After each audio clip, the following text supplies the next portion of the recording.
দেউতাকে যেতিয়া মানে নিজে নাখায় নিজৰ সন্তানৰ কাৰণে যেতিয়া নেকি আনি দিয়ে নিজে দুখত থাকিব বোলে মই চেণ্ডেল নিপিন্ধিলে আমাৰ ল'ৰাটো বা ছোৱালীগৰাকী ভালে থাকক তাইয়ে পিন্ধক বা ল'ৰাটোৱে পিন্ধক এইবুলি যেনেকৈ আনি দিয়ে এইটোৱে হ'ল শিৱ তত্ত্ব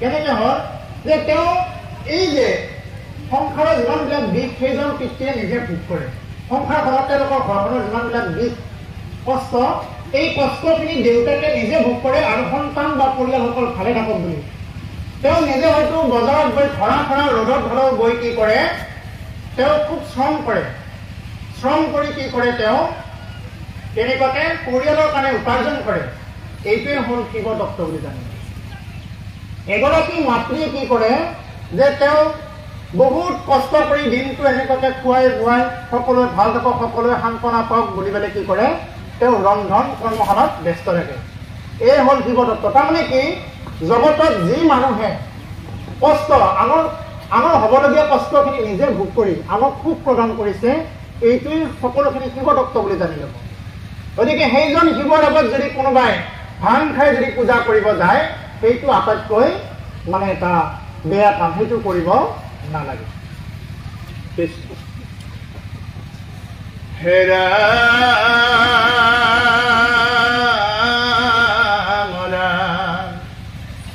বিষয়ত পৰি আশা যশবাচৰ্য চাবে প্ৰতিমাত মোক পূজা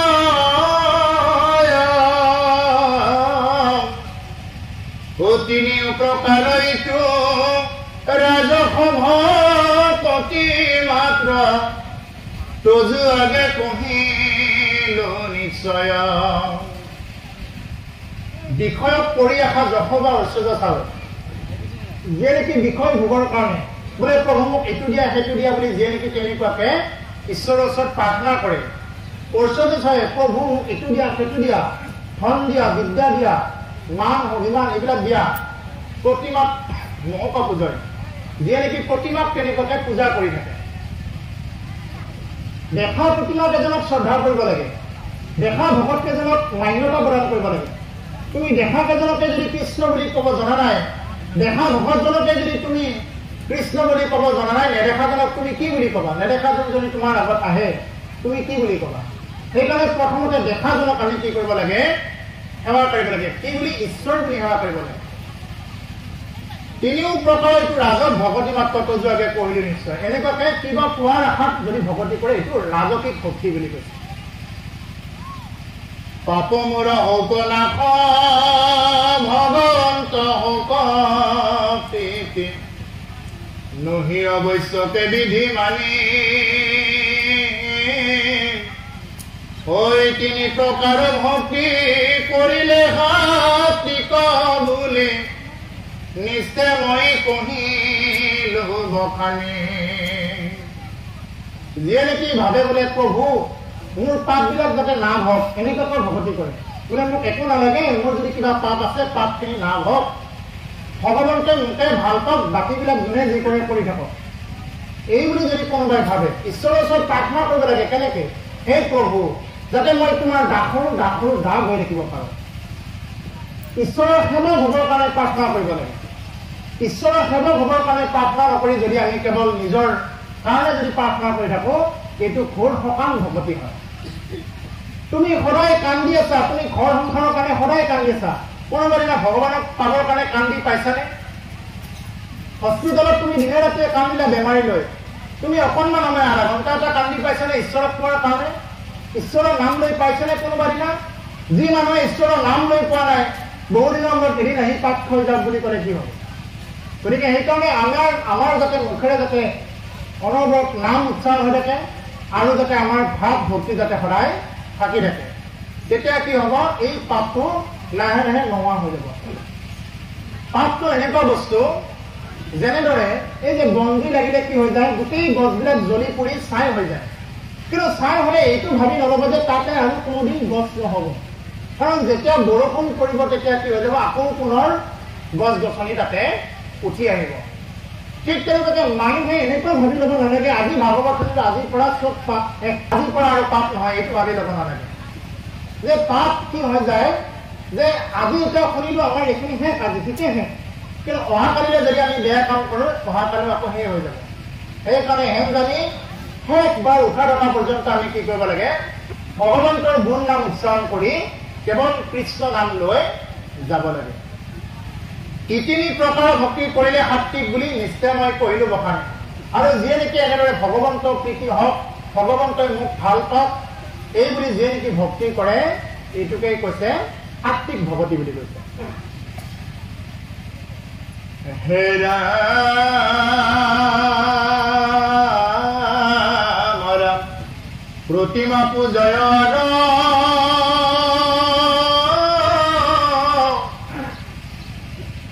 ভেদ ভাৱ ধৰি তিনিটো সমানয়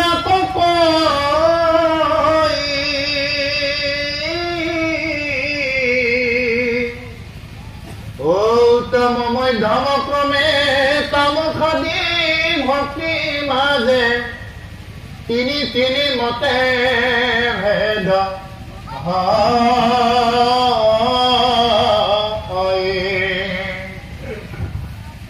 গতিকে যিয়ে নেকি প্ৰতিমাক পূজা কৰে ভেদ ভাৱ দৰিখন ভিন্ন ভাৱেৰে যিয়ে নেকি দৰিখন কৰি থাকে, প্ৰতিমা এজনক পূজা কৰে, বিভিন্ন প্ৰকাৰ বিভিন্নজন দেৱ দেৱীক তেনেকুৱাকে আকৌ আহ্বান কৰি থাকে। আপুনি কোনজন দেৱতাক পূজা কৰিব এইটো আগতে স্থিৰ কৰক। নিশ্চয়কৈ জানিব যে কৃষ্ণই হল সমস্ত জগতৰ উদ্ধাৰকৰ্তা। ব্ৰহ্মা আদি কৰি জীৱজগতৰ ৰাম ৰাম ৰাম ৰাম মায়া সৰ্যাৰ মাজে আচৰি ঘুমতি যায়। ব্ৰহ্মা আদি কৰি যিমানবিলাক জীৱ আছে সকলোবিলাক মায়া সৰ্যাৰ মাজতে ঘুমতি যায়। একমাত্ৰ ঈশ্বৰ কৃষ্ণই সঁচা। এই হৰিষে কেৱলে পঞ্চমাত্ৰ ৰাম ৰাম ৰাম ৰাম ৰাম তন্ত বিনে মিছা যত দেখি শুনে মানে হৰিয়েই কেৱল সঁচা, তাৰ বাহিৰে যিমানবিলাক দেখি আছে শুনি আছে এই সকলোবিলাক হ'ল মিছা। এই কোনোবাই বোলে গাড়ী ললে, ঘৰ বান্ধিলে, কোনোবাই বোলে বহুত মাটি ললে, এই সকলোবিলাক হ'ল মিছা। আনকি মোৰ শৰীৰটো মিছা, মোৰ শৰীৰটো মিছা। কেনেকে মিছা? এজন মানুহ যেতিয়া মৰি যায়, মৰাৰ দিনা কি বুলি কয়? এই তেওঁ গ'ল বুলি কয়, তেওঁ গ'ল। কোন তেওঁ গ'ল? শৰীৰটোতো ঠিকেই কৰি আছে, হাত কেইখন ঠিকেই আছে, খৰঙা লাগি আছে, চকুকেইটাতো ওলাই গুচি যোৱা নাই, হাত ভৰি কেইখনটো খুলি গুচি যোৱা নাই, মানুহজনটো ঠিকেই কৰি আছে চোতালত বা বিচনাত। তেতিয়াহ'লে কোন নাই বুলি কয়? তেওঁ নাই বুলি কয়। এই তেওঁ গ'ল বুলি কয়। কিয় তেওঁ গ'ল? ইমান দিনৰ পৰাতো তুমি দেহাটোকে চাই আছিলা, ইমান দিনৰ পৰাতো তুমি দেহাটোকেই মই বুলি ভাবি আছিলা। এইটোৱে মানুহৰ এইখিনি ভুল হয়। এইটো এটা খুব ডাঙৰ তত্ত্ব কথা। ইয়াৰ আৰু অলপমান ভিতৰলৈ সোমাই গৈছো। মানুহে কি বুলি কয়? এইখন কাৰ হাত? মোৰ হাত বুলি কয়। কাণখন কাৰ? মোৰ। পেটটো কাৰ? মোৰ। মানুহে কয় নেকি মই কাণ, মই হাত, মই ভৰি বুলি কয় নেকি? নকয়। মোৰ হাত, মোৰ ভৰি বুলি কয়। তাৰমানে মোৰ, মোৰ মানে কি? মই। কোন মই? ময়েই আত্মা। আৰু এফালে আৰু অলপ ভিতৰত সোমাই গৈ গৈছো যে মানুহে আৰু কেতিয়াবা কয় বোলে মোৰ আজি ইচ্ছা যোৱা নাই, আজি মোৰ মন যোৱা নাই। কাৰ মন যোৱা নাই? মোৰ। কোন মই? এই ময়ে হলো তেওঁ, তেওঁৱেই মই, ময়েই তেওঁ। এইটোকে বুজি লব। সেইকাৰণে যে এই দেহাটো যিমানবিলাক বস্তু দেখি আছে এই সকলোবিলাক হল মিছা, হৰিয়েই হল কেৱল সঁচা।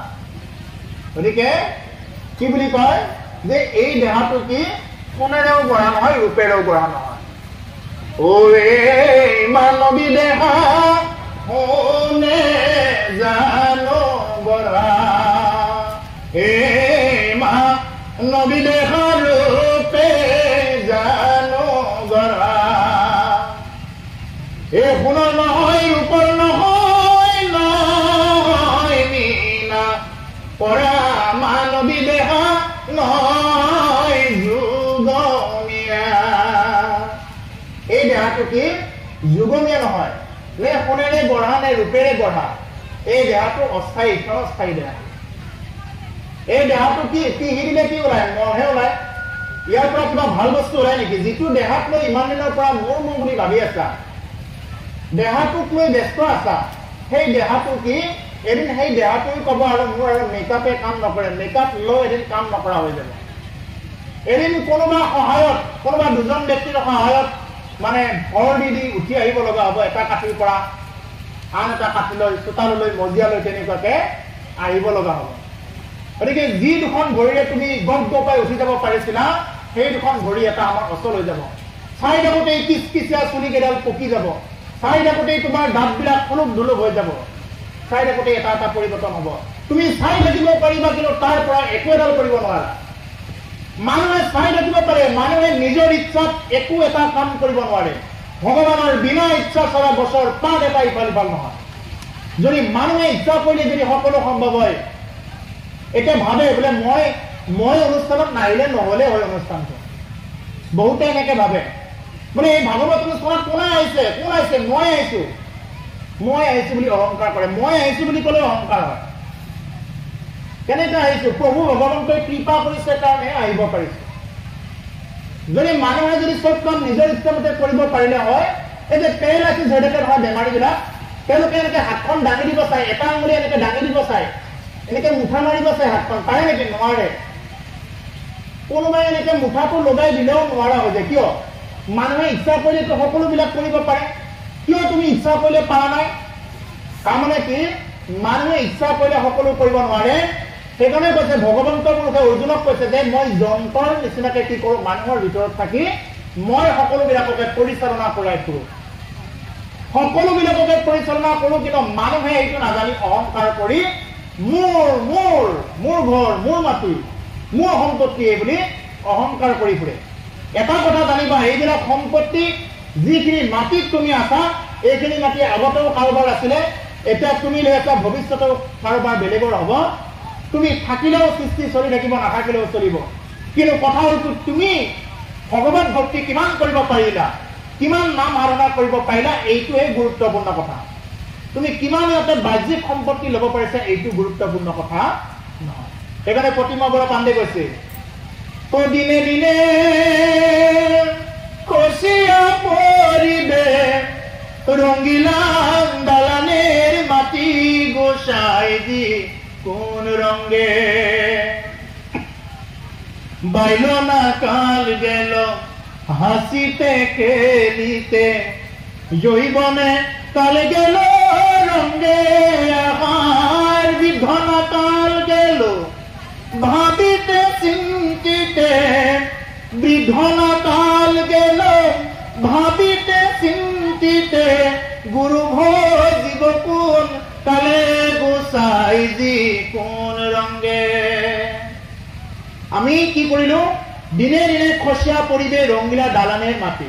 যেনেকুৱাকে দালান মানে ঘৰ, এই আপোনালোকে নামঘৰ ভাগ বনাইছে বা এই পেণ্ডেলটো বনাইছে, পেণ্ডেলটো বনোৱাৰ দিনা ইয়াৰে টেণ্ট হাউচৰ কৰ্মীক কোৱা হৈছে বোলে পেণ্ডেলটো অমুক দিনা আমি ভাঙিম, মানে ম্যাদটো কোনদিনা উকলি যাব সেইদিনা কোৱাই হৈছে। এটা তাৰিখ এটা নিৰ্ধাৰণ কৰি দিয়া আছে, সেইদিনা ইয়াতে একো নাথাকেগৈ। ঠিক তেনেকুৱাকে আমাৰ এই দেহাটো যিদিনা জন্ম পাইছে, মাতৃ গৰ্ভত যিদিনা স্থিতি লৈছে, সেইদিনাই তাৰিখটো সিদ্ধান্ত হৈছে যে তুমি মৰিবই লাগিব। এইখন মৃত্যুলোক, মৃত্যুলোক মানে মৰিবই লাগিব, মৃত্যু হবই, অৱশ্যম্ভাৱী, মৰিবই লাগিব। এই কথা জানিও মানুহে কি কৰে, নজনাৰ নিচিনাকে থাকে। এই যে মৰিবই লাগিব এই কথা জানিও মানুহে নমৰাৰ নিচিনাকে থাকে, যেন কোনোদিন নমৰিব। আৰু কোনোদিন নমৰিম বুলি ভবা মানুহে আনক অহংকাৰ কৰি ফুৰে, আনৰ মাটি কাঢ়িব যায়, আনৰ লগত ভাই কাজিয়া কৰি ফুৰিব যায়। যিসকলে ভাবে যে আমি মৰিম বুলি, তেওঁলোকে এইবিলাক কাম কৰিব নাযায়। সেইকাৰণে দিনে দিনে খচিয়া পৰিবে ৰঙিলা দালানেৰ মাটি। এই দালান ঘৰটো যেনেকুৱাকে এদিন খহি পৰে, ঠিক তেনেকুৱাকে আমাৰ শৰীৰটো এদিন খহি পৰে। বাইলনা কাল গেল হাসিতে খেলিতে। শিশুকালটো আমাৰ হাঁহোতে খেলোতে উমলোতে গুচি যায়, মাৰ্বল খেলোতে। যৌৱন কালটো আমাৰ ক'ত পায়, টকা পইচা কেনেকে বাইক চলাব পাৰি, কাক উঠাই লৈ ঘূৰাব পাৰি, এইখিনিত যায় যৌৱন কাল। আৰু এটা হ'ল বৃদ্ধ কাল। বৃদ্ধ কালত কি হৈ যায়, সংগে লৈ ব্যাধি আজি বোলে কঁকালৰ বিষ মই ভাগৱত শুনিব যাব নোৱাৰিমে নেকি মই বহিব নোৱাৰিমে নেকি আজি বোলে কম কালি বোলে কিবা মূৰৰ বিষ এটা পাব এই হ'ল বৃদ্ধ কাল সেইকাৰণে কি কৈছে যে হৰিক ভজিব কোনকালে হৰিক কোনকালে ভজিম হৰিক ভজিবৰ কাৰণে ইয়াত ভাণ্ড ভৰি আছে হৰি নাম মাত্ৰ ল'ব লাগে ও হৰি নাম লোৱা বান্ধয় ও ভাণ্ড ভৰি আছে ভাণ্ড ভৰি আছে ও এতিয়া নললে নাম কইটা পাইবা পাছে হৰি নাম লোৱা বান্ধয় মুখে ও হৰি নাম লোৱা বান্ধয় ও ভাণ্ডে ভৰি আছে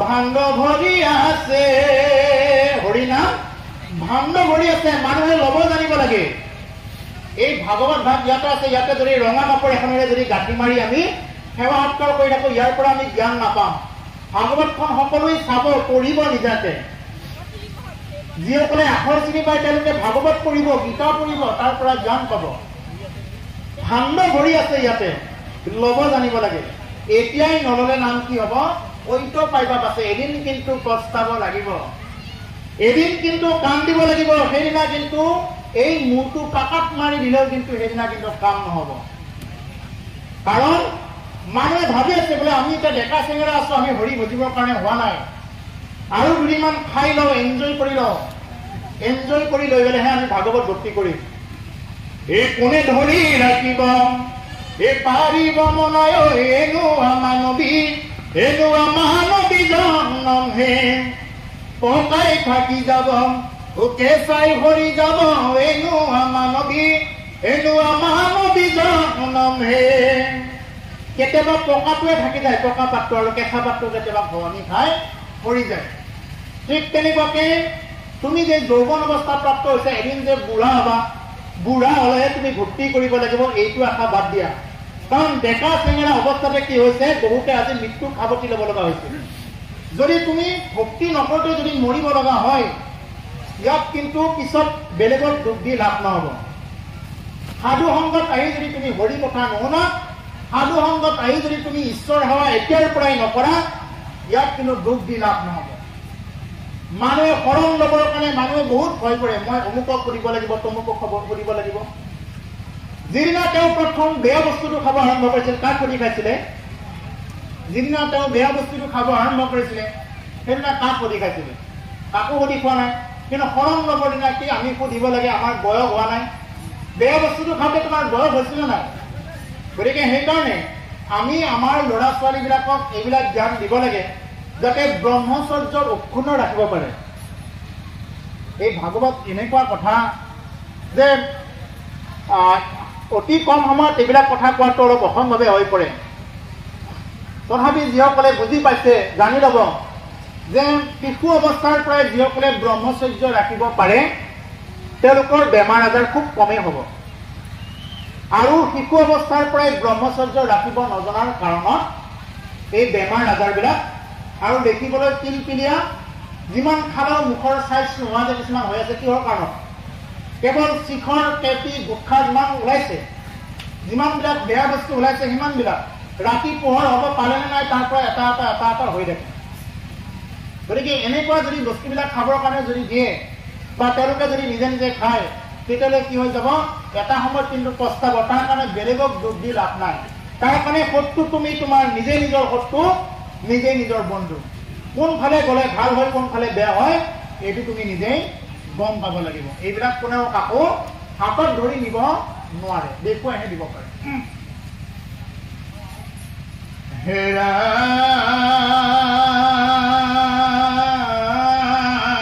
আমৰা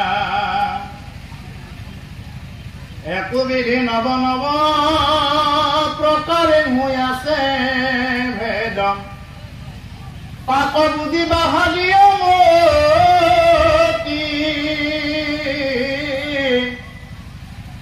সগুণ ভকতি একাধিক আকি বিধম আৱে কহো নিৰ্গুণ ভকতি।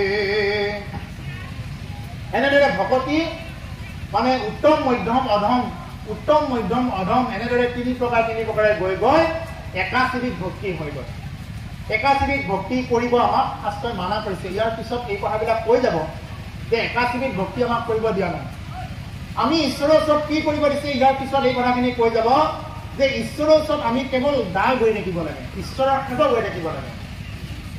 এবাৰ যদি ঈশ্বৰৰ যদি দাসৰ লিষ্টখনত আহিব পৰা যায়, প্ৰভু ভগৱন্ত যদি এবাৰ যদি আপোনাক মোক যদি সেৱক বুলি লয়, ইয়াত আৰু চিন্তা কৰিব লগা একো নাই। সেইকাৰণে মোৰ কৃপালু গুৰুজনাই, মহাপুৰুষ শংকৰদেৱ গুৰুজনাই নিজকে কি কৈছিল? কিংকৰ বুলি কৈছিল, চাকৰ বুলি কৈছিল, নিজকে চাকৰ। কৃপাল গুৰু মহাপুৰুষ মাধৱদেৱে কি কৈছিল? নিজকে কৈছে যে মাধৱ মূঢ়মতী, মাধৱ মূৰ্খমতী, একো নজানো এই বুলি কৈছে। আৰু আমাৰ কিবা অকণমান জানিবহে লাগে মানে ময়ে জানো, এওঁ ক'লে মই কিয় শুনিম, ইয়াতকে মই বহুত জানো, এই বুলি আমাৰ চিন্তাবিলাক হৈ থাকে। গতিকে গুৰু দুজনাই সেইকাৰণে কৈছে যে যি মানুহে যদি দাস হৈ যদি তেওঁ ঈশ্বৰ সেৱা কৰিব চিন্তা নকৰিলে ইয়াতকৈ আৰু দুৰ্ভগীয়া কোনো নাই বুলি কৈছে। তাকে কৈছে সেৱা নকৰিলো হৰি হৰি হৰি অ হৰিয়ে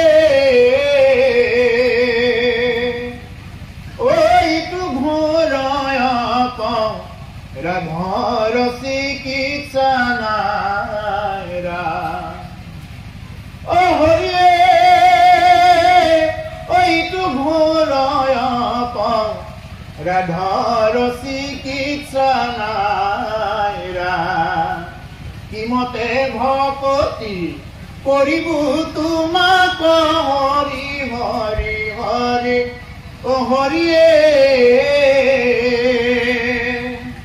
অ মই মোৰ সমতি নজানো তাৰ উপায়ৰা।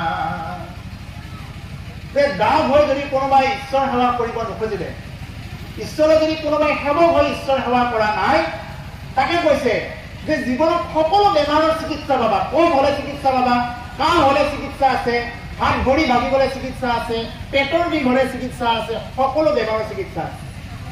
কিন্তু যদি কোনোবাই মানুহৰ জনম পাই যদি কোনোবাই ঈশ্বৰৰ দাস হৈ যদি কোনোবাই মানৱ সেৱা হৰি সেৱা নকৰিলে, সকলো ভিতৰতে যদি ঈশ্বৰ বুদ্ধিৰে দৰ্শন কৰিব নোৱাৰিলে, তাকে কৈছে এই ঘোৰ অপৰাধৰ চিকিৎসাই নাই বুলি কৈছে। এইটো এটা ঘোৰ অপৰাধ, এই অপৰাধৰ আৰু কোনো চিকিৎসা নাই। তেওঁ কি কৰিব লাগিব? পুনৰ জনম মৰণৰ প্ৰাক চক্ৰত তেনেকুৱাকে থাকিব লাগিব। গতিকে সেইকাৰণে আমি যাতে সেইবিলাক প্ৰাক চক্ৰত আৰু পুনৰ যাব লগা নহয়, আমি যাতে এইবিলাক আমি সদায় মনন কৰি থাকিব পাৰো। শুনিও সভা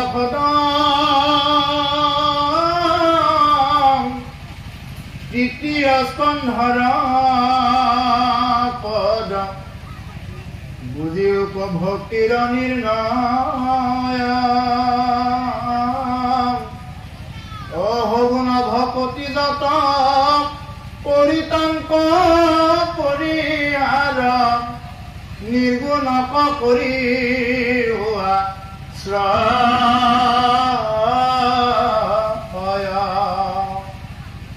এতিয়া আমাক এটা শেষত সিদ্ধান্ত দিছে। এই যে অংকবিলাক কৰি যে কয় এতেকে বুলি ক'লে, অংকবিলাক কৰি পেলাই শেষত সিদ্ধান্তটো আহে এতেকে, এই সূত্ৰটো বহাই দিয়ে যে অমুক অমুক হ'ল আৰু এতেকে বুলি কয়। এই এতেকে সিদ্ধান্তত আহি গ'ল। এতিয়া কৈছে যে হে সভাসদসকল, তৃতীয় স্কন্ধৰ এই পদ শুনা যে বুজিও পোৱা ভক্তি ভক্তি নিৰ্ণয়টো বুজি চোৱা যে তোমালোকে যিবিলাক ভক্তি বুলি ভাবি আছা যে ৰাতিপুৱা উঠি গা ধোৱাটোৱে ভক্তি নেকি, এদিন কোনোবা দিনা সোমবাৰ পালাটোৱে ভক্তি নেকি, এইবুলি নহয়। পাৰিলে সদায় পালক, সোমবাৰে নাখাই পেলাই বাকীকেইটা দিনত ঠিকছে খাই এইটো ভক্তি কৰিব দিয়া নাই। কোনো সোমবাৰে মই বাদ দিলো, বাকী বাৰে চব খাইছো, ফেষ্টি খাইছো বাকী বাৰে। আৰু সোমবাৰে যিদিনা নেকি মই ভবিজ কৰিছো সেইদিনাও মই আপেলৰ পৰা আঙুৰৰ পৰা যত যি ৰুটি কিবা কিবি আছে চববিলাক আনি আনি মই বনাই বনাই খাই আছো। কি ভবিজ হ'ব এইটো, কি লগন দিয়া হ'ব? গতিকে সেইকাৰণে আমি ঈশ্বৰ সেৱা কৰিব লাগে।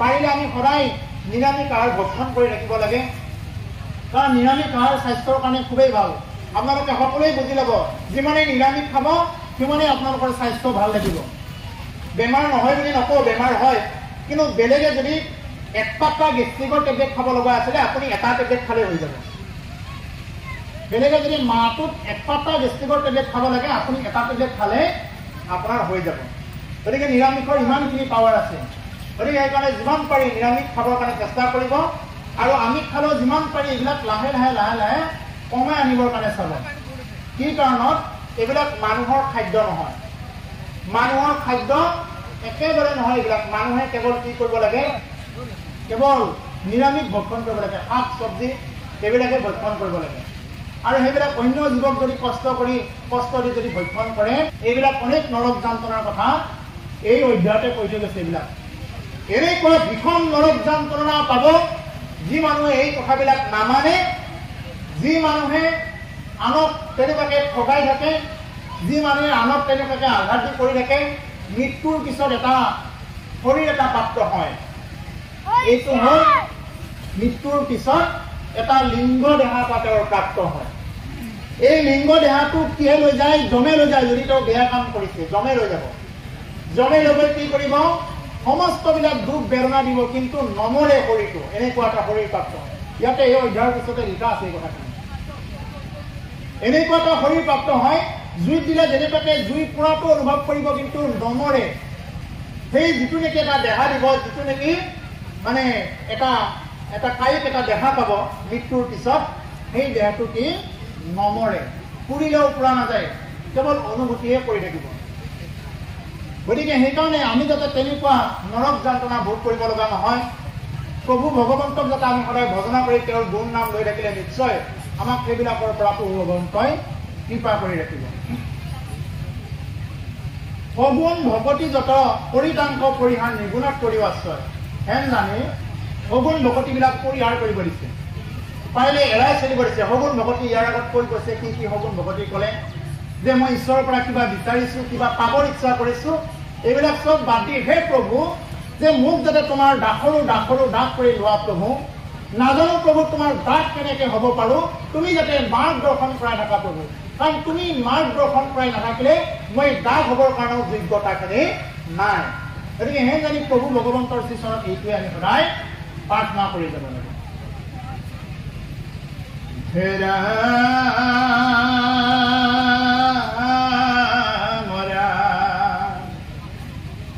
দেখা কেন কৃপা কৰি আপুনি কহন্ত হৰি ভকতিত কৰি নানা ভাগ এতেকে নিৰ্গুণ ভক্তি ধৰি উপদৃঢ় কৰি তেবে ঈশ্বৰক পাইবা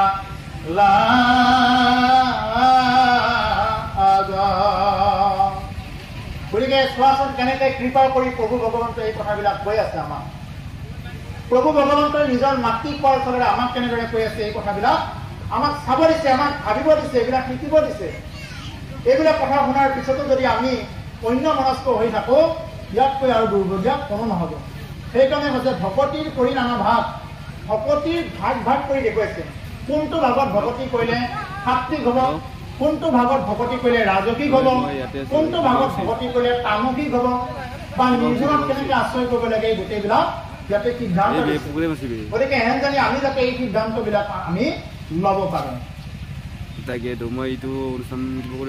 নমো নমো দীনবন্ধু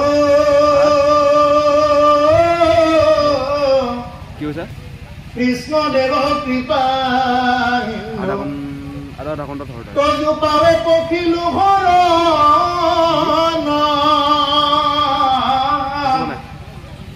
অ গুণাময় ভক্তি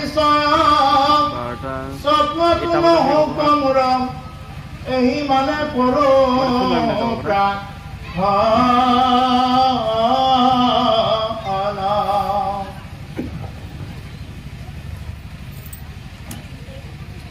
নমো নমো দীনবন্ধু কৃষ্ণদেৱ কৃপা সিন্ধু দীনবন্ধু তেওঁ কি দিনহীনজনৰ তেওঁ বন্ধু।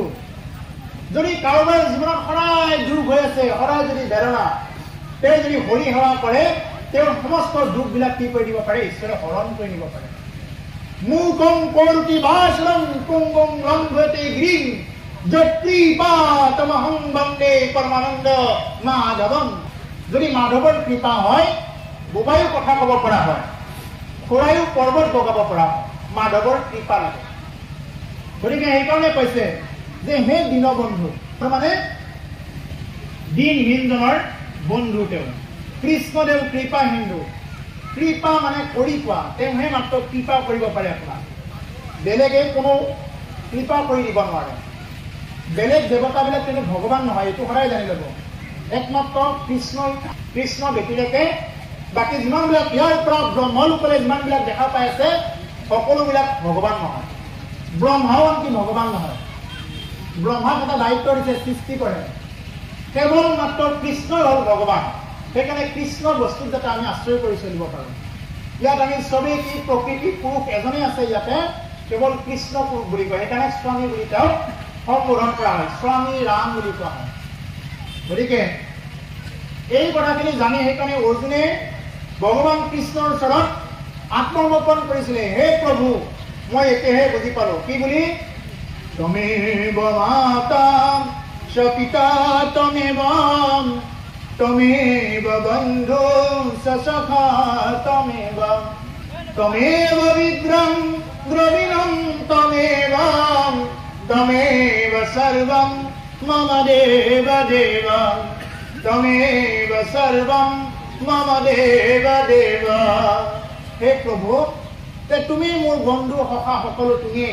এইবুলি কি কৰিলে? অৰ্জুনে ভগৱান কৃষ্ণৰ ওচৰত বাৰ বাৰ তেতিয়া প্ৰাৰ্থনা কৰিছিল। ক'ত? কুৰুক্ষেত্ৰ যুদ্ধত যেতিয়া নেকি অৰ্জুনে ৰথখন ৰাখি দিয়ে, মানে ৰথখন ভগৱান কৃষ্ণ কৈছে যে হে সখা, যে ৰথখন ইয়াতে ৰাখি দিয়া, মোৰ বিৰুদ্ধে কোনে যুঁজ কৰিব আহিছে এবাৰ মই চাই লওঁ। কোনেনো মোৰ বিৰুদ্ধে মানে মোৰ গান্ধীবৰ বিৰুদ্ধে কোনোবা আহিছে ইয়াতে, মই চাই লওঁ।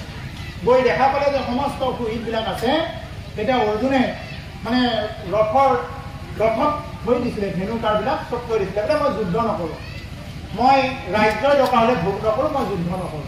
কিন্তু কৃষ্ণ যেতিয়া বুজালে তেতিয়া অৰ্জুনে বুজি পাইছিলে। আৰু বুজি পোৱাৰ পিছত এই শ্লোক ভাগেৰে কি কৰিছিলে? অৰ্জুনে ঈশ্বৰ কৃষ্ণক স্তুতি কৰিছিলে। গতিকে সেইকাৰণে আমিও ঈশ্বৰ কৃষ্ণৰ ওচৰত স্তুতি কৰিব লাগে। বন্ধু মাত্ৰ কেৱল ঈশ্বৰ কৃষ্ণই। জীৱনত বন্ধু, অনেক বন্ধু পাবা, বেয়া বস্তু খোৱাৰ কাৰণে অনেক বন্ধু পাবা, কিন্তু কৃষ্ণৰ নিচিনা বন্ধু নাপাবা।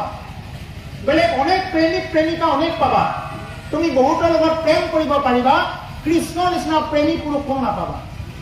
বেলেগ প্ৰেমিক প্ৰেমিকাবিলাক আপোনাক কি কৰি দিব পাৰে? ব্ৰেকআপ দিব পাৰে। যদি আপুনি বিষয়ী কাৰোবাক যদি ভাল পায়, বিষয়ী কাৰোবাক ভাল পালে ব্ৰেকআপ দিয়া চিষ্টেম এটা আছে আজিকালি। কিন্তু ভগৱান কৃষ্ণক এবাৰ ভাল পাই চাওক, তেওঁ কোনোদিন আপোনাক ত্যাগ নকৰে। ভগৱান কৃষ্ণক ভাল পাই চাওক, ভগৱান কৃষ্ণৰ প্ৰেমত নিমজ্জিত হৈ থাকক। বাকী যিমানবিলাক প্ৰেম দেখিছে, অপ্ৰিয় হ'লেও সত্য কথা, আপোনাৰ দেহাটো আছে কাৰণেহে আপুনি মানুহ হৈ আছে। যিদিনাৰ পৰা আপুনি কৰিব নোৱাৰা হৈ থাকে, যিদিনাৰ পৰা আপুনি এটকাও আনি দিব নোৱাৰা হৈ থাকে, যিদিনাৰ পৰা হাত ভৰি কঁপিব আৰম্ভ কৰিব, বেমাৰ আজাৰ হৈ থাকিব, সেইদিনা আপোনাৰ পুত্ৰ বোৱাৰীয়ে ক'ব এই বুঢ়াক খালে খা, নাখালে মৰি যা বুলি কৈ দিব। ভাগৱতত আছে, এই বুঢ়াটো মৰিও নাযায় দেখোন বুলি কৈ দিব। গতিকে আমি যাতে সেই পৰ্যায়টোলৈ যাব লগা নহয়, সৰু ভগৱানকে যাতে সেইখিনি কৃপা কৰে, তাৰ কাৰণে আমি শাৰীৰিক, মানসিক, আধ্যাত্মিক এই সদাচাৰবিলাকৰ পৰা থাকিব লাগে। গুৰু ভজি গুৰু শৰণ লৈ তেনেকুৱাকে সেইকাৰণে চলিব লাগে। হেৰা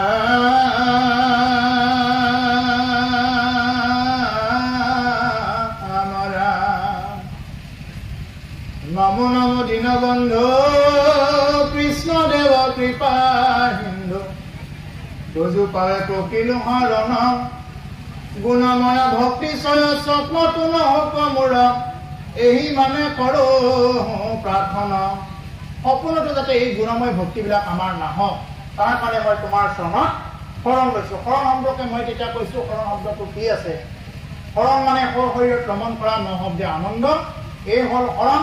শৰণ মই আনক দেখুৱাবৰ কাৰণে নহয়, শকত মই আনক দেখুৱাবৰ কাৰণে হ'লে নহয়, শকত মোৰ সম্পূৰ্ণ নিজস্ব বস্তু। ভক্তি কেনেকৈ কৰিম মোৰ এইটো নিজস্ব বস্তু। যেনেকৈ আলুটো আপুনি পুৰি খাই ভাল পায় নে উহাই খাই ভাল পায় নে সানি খাই ভাল পায় নে ভাজি খাই ভাল পায় নে খাৰ কৰি খাই ভাল পায় এইটো আপুনিহে জানিব। ঠিক তেনেকুৱা ভক্তিটো যেতিয়া গুৰুৰ মাধ্যমৰ পৰা প্ৰাপ্ত হৈছে, ভক্তিটো কেনেকৈ নিব কেনেকৈ নিলে ভাল হ'ব এইটো এজন বুজি পোৱা ভক্তহে এই বস্তুটো উপলব্ধি কৰিব পাৰিব। এনেদৰে আমি যাতে সেই মানে গুণময় ভক্তিবিলাকত যাতে আমি প্ৰাৰ্থনা নকৰোঁ, নিৰ্গুণত যাতে আমি আশ্ৰয় কৰিব পাৰোঁ, তেতিয়া আমাৰ কি হ'ব, এই ভকতটো দৃঢ় হ'ব। নহ'লে কিন্তু ভকতি আমি কৰিব পাৰিম, কিন্তু তাৰ পৰা ফল পোৱাটো বহু ধৰণৰ টান হৈ যাব। কিন্তু তজু পৰিণতি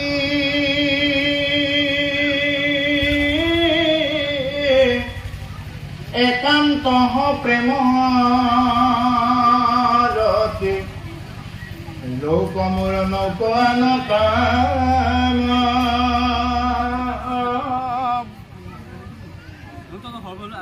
সমস্যাৰ যত জনম হোক মাধৱ মন ডাক চাৰি বোলা ৰাম ৰাম ৰাম হৰি ৰাম ৰাম ৰাম।